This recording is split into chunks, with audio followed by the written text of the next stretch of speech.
விஜயின் தாவேக கட்சியின் 2ஆம் ஆண்டு தொடக்க விழா இன்று மாமல்லபுரத்தில் தனியார் நட்சத்திர ஹோட்டலில் நடக்கிறது. இதையடுத்து கட்சியினர் தற்போதே அங்கு செல்ல தொடங்கியுள்ளனர். இதனால் பூஞ்சேரி செல்லும் ஈசிஆர் சாலையில் சுமார் 1 கிலோமீட்டர் தூரத்திற்கு வாகனங்கள் அணிவகுத்து நிற்கின்றன. கூடுதல் தகவலை செய்தியாளர் நவீன் வழங்கிட கேட்கலாம். நவீன், வணக்கம். கள நிலவரங்கள். வணக்கம். தமிழக வெற்றி கழகத்தின் 2ஆம் ஆண்டு துவக்க விழா மாமல்லபுரத்தில் உள்ள நட்சத்திர விடுதியில் இன்று காலை 10 மணிக்கு நடைபெற உள்ளது. இதற்காக தமிழகத்தின் பல்வேறு பகுதிகளிலிருந்து ஏராளமான நிர்வாகிகள் இன்று காலை முதலே இந்த நட்சத்திர விடுதிக்கு வந்த வண்ணம் உள்ளனர். அவர்கள் ஏராளமான கார்கள், வேன்கள் மூலம் வருவதன் காரணமாக இந்த கிழக்கு கடற்கரை சாலையில தற்போது கடுமையான போக்குவரத்து நெரிசல் ஏற்பட்டிருக்கிறது. அதாவது இந்த நட்சத்திர விடுதியை சுற்றி சுமார் 1 கிலோமீட்டர் தொலைவிற்கு வாகனங்கள் நீண்ட வரிசையில் அணிவகுத்து நிற்கக்கூடிய அந்த காட்சிகள் நம்ம பார்க்க முடிகிறது.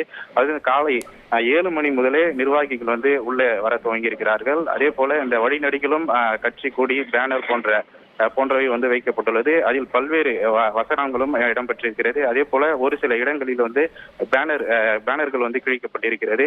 தொடர்ந்து இந்த தாவேக நிர்வாகிகள் இந்த பகுதிக்கு வந்த வண்ணம் உள்ளனர்.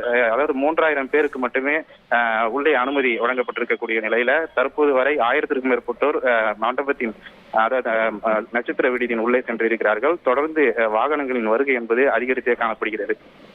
தகவல்களுக்கு நன்றி நவீன்.